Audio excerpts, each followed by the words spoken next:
Hello students. तो आज की इस वीडियो में हम लोग जो डिस्कस करेंगे वो ode on a Grecian urn written by John kits.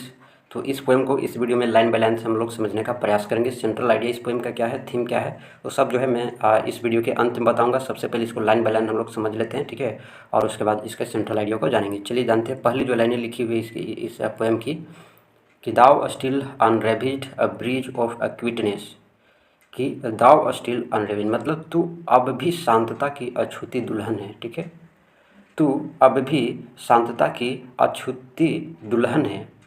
Next जो लाइन है कि thou foster child of silence and slow time, मौन है ना, साइलेंस मौन और धीरे बहते समय की पालित संतान है तू, ठीक है। सेल्वेन हिस्टोरियंस हु कांस्ट दस एक्सप्रेस, हे जंगल के इतिहासकार, तू जो बयान कर सकता है, तू जो बयान कर सकता है। नेक्स्ट जो लाइन है कि a flowery tale more sweetly than our rhyme, कि फूलों सी कोमल कहानी और हमारे कविता से भी मधुर।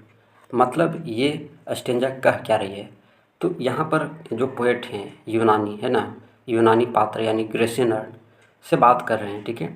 वह इसे एक अछूती दुल्हन कह रहे हैं जो अब तक समय और हलचल से इफेक्टेड नहीं हुई है। मतलब यह जो अर्ण है प्रकृति का इतिहासकार है जो चित्रों के जरिए सुंदर और अस्थायी कहानियाँ कहता है। वे कहानियाँ कविता से भी अधिक प्रभावशाली है, ठीक है। ये लाइनें समझ में आई, ये स्टेंजा समझ में आया। नेक्स्ट जो स्टेंजा है उसको समझते हैं कि what leaf of fringed legend haunts about thy shape, कि तेरे किनारे से घिरी कौन सी कहानियाँ बसती है। What leaves fringed legend haunts about thy shape of deities or mortals of both, कि क्या ये देवताओं की, मनुष्यों की या दोनों की है। तेरे किनारों से घिरी कौन सी कहानी बसती है, क्या ये देवताओं की, मनुष्यों की या दोनों की है। नेक्स्ट जो लाइन है कि इन टेम्पी और द डेल्स ऑफ एरकेडी, कि क्या यह टेम्पी की घाटी या एरकेडी के मैदान की कोई कथा है। नेक्स्ट जो लाइन है कि what men or gods are these what maidens loth, कि ये लोग या ये देवते कौन हैं, ये संकोच करती युवतियाँ कौन हैं, ठीक है। वाट मेडन स्लोथ, ये संकोच करती युवतियाँ कौन हैं। What mad pursuit, what struggle to escape, मतलब ये पागल दौड़ कैसे सकती है, यह पागल दौड़ कैसे सकती है, यह भागने की कोशिश कैसे है।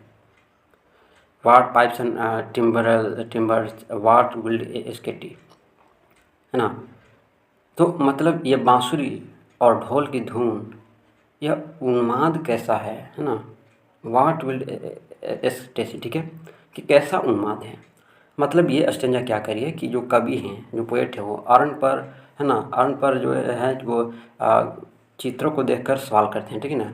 तो ये चित्रों को देख करके सवाल करते हैं कि ये दृश्य किसके हैं, कौन भाग रहा है, कौन पीछा कर रहा है, क्या ये देवता या मनुष्य, कौन सी जो है पुरानी कथा है जो इन चित्रों में छिपी है। इन सवालों से वह पात्र की जो मिस्ट्रियस है उसकी सुंदरता की ओर इशारा करता है, ठीक है, सुंदरता की ओर इशारा करता है। ये समझ में आ गई। नेक्स्ट जो स्टेंजा है उसको समझते हैं कि हियर्ड है ना, heard melodies are sweet but those unheard, कि सुनी हुई धुनें मधुर होती हैं पर अनसुनी धुनें, बट दोज अनहियर्ड, बट अनसुनी धुनें are sweeter therefore ye soft vibes play on, कि और भी मधुर होती हैं इसलिए हे कोमल बांसुरी बजती रहो, ठीक है। ये सॉफ्ट पाइप्स प्ले ऑन बजती रहो, ठीक है। Not to the sensual ear but more endeared, मतलब ना केवल कानों के लिए बल्कि और भी प्यारी होकर के बजते रहो। Pipe to the spirit ditties of no tone, आत्मा के लिए बजाओ ऐसी धुन जिनका कोई स्वर नहीं, ठीक है, जिनका कोई साउंड नहीं, तो ये जो है आत्माओं के लिए बजाओ ऐसी धुन।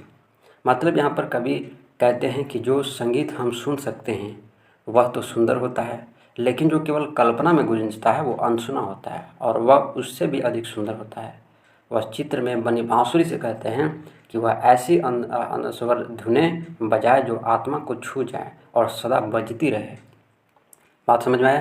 नेक्स्ट जो है लाइन इसको समझते हैं कि a fair youth beneath the trees thou canst not leave, कि हे सुंदर युवक है ना, फेयर यूथ, जो पेड़ों के नीचे है, beneath the trees thou canst not leave, तुम अपना गीत कभी नहीं छोड़ सकते। Thy song nor ever can those trees be bare, कि कभी नहीं छोड़ सकते और वे पेड़ भी कभी सूखे नहीं होंगे। Bold lover never never never canst thou kiss, कि हे साहसी प्रेमी, तुम कभी कभी उसका चुंबन नहीं ले सकोगे, किस नहीं कर पाओगे। ठीक है। Though winning near the goal yet do not grieve, कि हालांकि तुम लक्ष्य के बहुत पास हो फिर भी दुखी मत हो, है ना।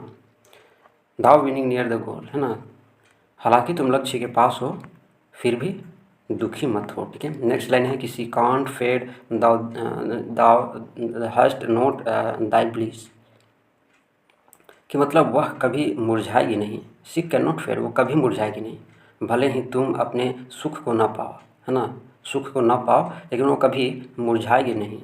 For ever wilt thou love and she be fair, कि वह कभी मुरझाएगी नहीं, भले ही तुम अपने सुख को ना पाओ, तुम हमेशा उसे प्रेम करोगे और वह सदा सुंदर बनी रहेगी।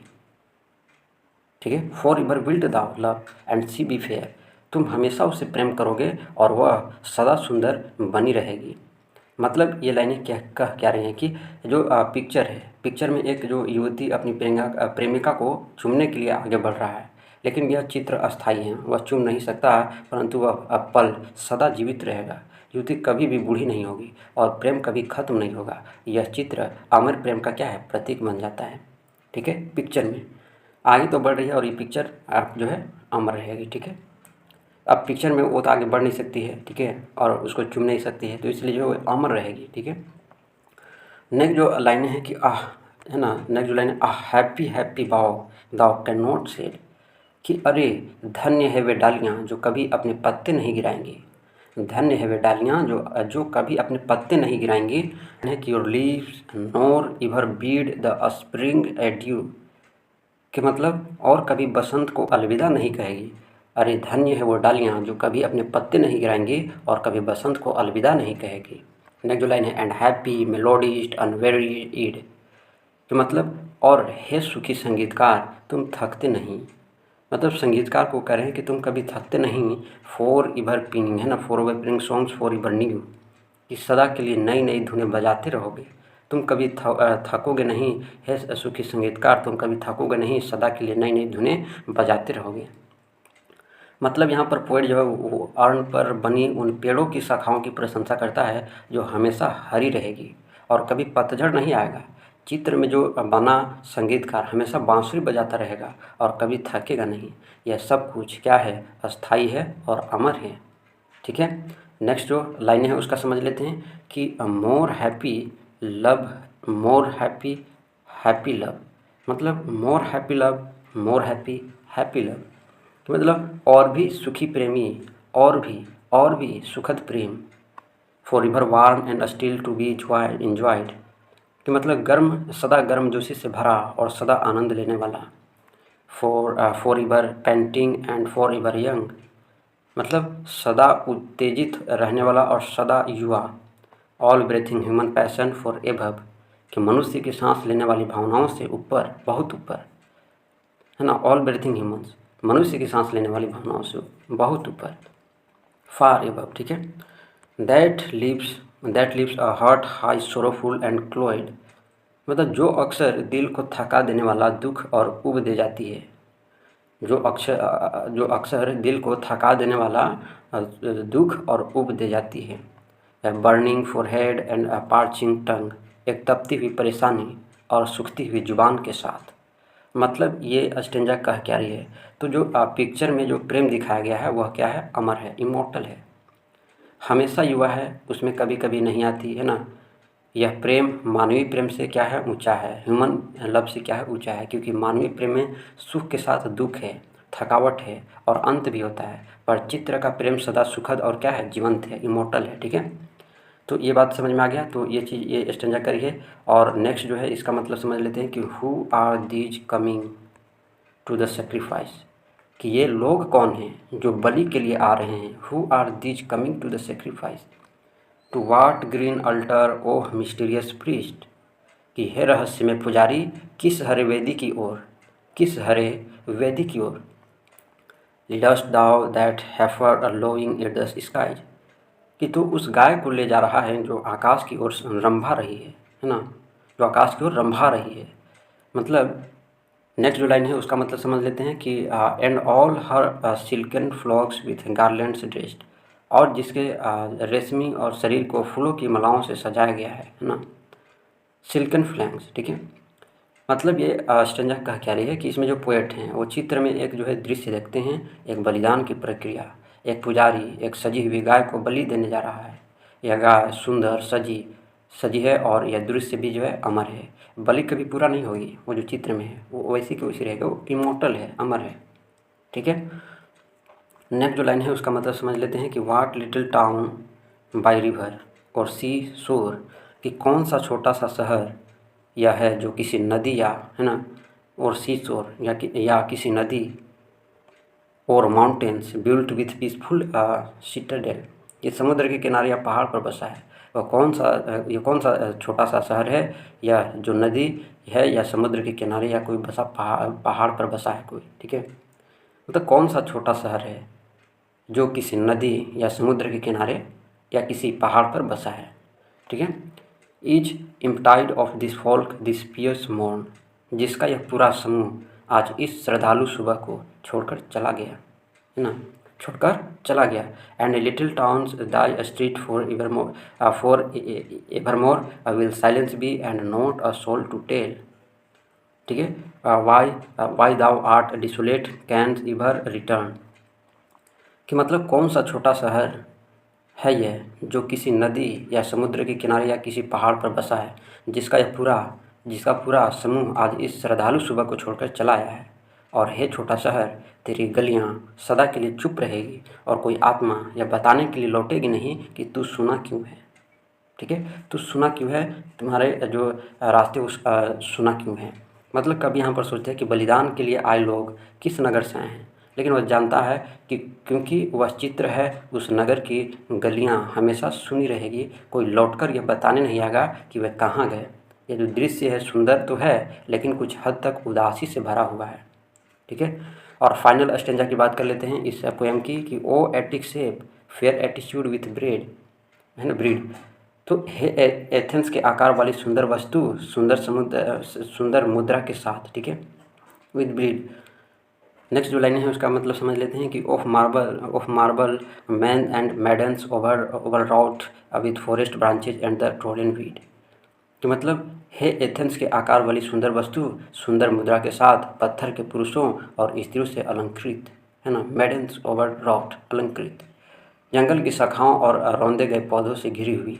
तो यह मौन आकृति हमें विचारों से बाहर खींच लेती है ना, कि thou silent form dost tease us out of thought as doth eternity ah cold pastoral, है ना, कि मतलब जैसे अनंत काल से हमें सोच से परे ले जाता है, हे ठंडी शाश्वत ग्रामीण कथा, ठीक है। मतलब यहाँ पर कवि क्या है, कवि अर्ण की बनावट और उसके उकरे गए चित्रों की सुंदरता की प्रशंसा कर रहे हैं, ठीक है। यह शांत और शाश्वत मूर्ति उसे अनंत काल की अनुभूति देती है जिसमें समय नहीं बीतता न जीवन बदलता। वह इसे एक कोल्ड पेस्टोरल कहता है क्योंकि यह चित्रित जीवन सुंदर लेकिन स्थिर और ठंडा है, ठीक है।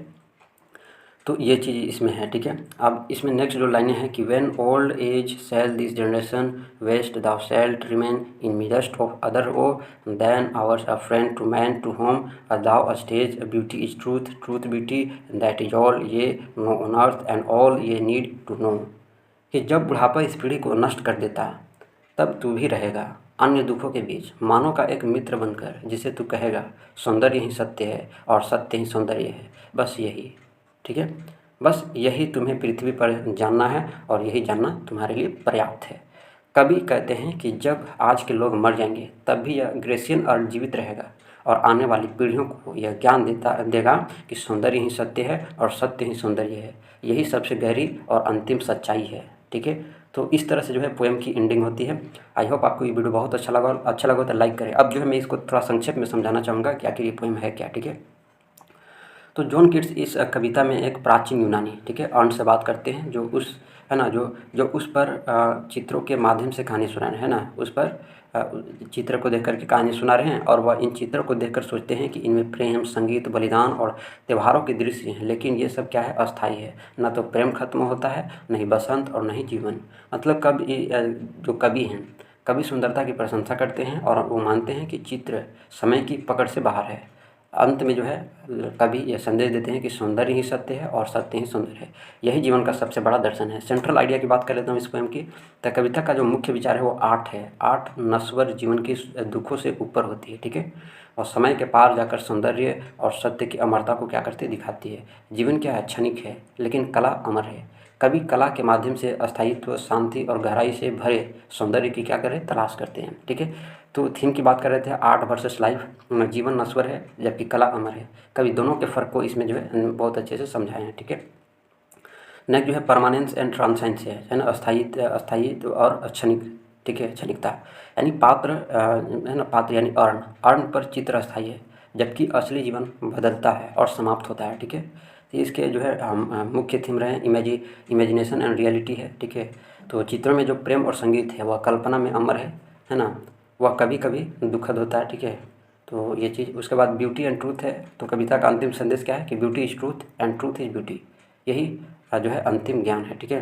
पोएटिक डिवाइस है इसमें, तो एपोस्ट्रॉफी है ना, आपको इस लाइन में देखने के लिए मिलेगा, दाउ स्टिल अनरेबिड ब्रीड ऑफ क्यूटनेस, ठीक है। इमेजरी इसमें देखो तो बहुत जो है सुंदर दृश्य है, फूल इसमें दृश्य दिखाया गया, प्रेमी, युगल, बलिदान, ये सभी का सीन इसमें है। एलिट्रेशन आप देख लो तो हैप्पी भाव, एज की इसमें क्या हुआ है, रिपीटिशन हुआ है। पर्सनिफिकेशन है ना, इसमें अर्न को एक दुल्हन, इतिहासकार और दोस्त की तरह चित्रित इसमें किया गया है। पैराडॉक्स इसमें जो है नेक्स्ट पोएटिक डिवाइसेस है, आपको इस लाइन में देखने के लिए मिलेगा, heard melodies are sweet but those unheard are sweater.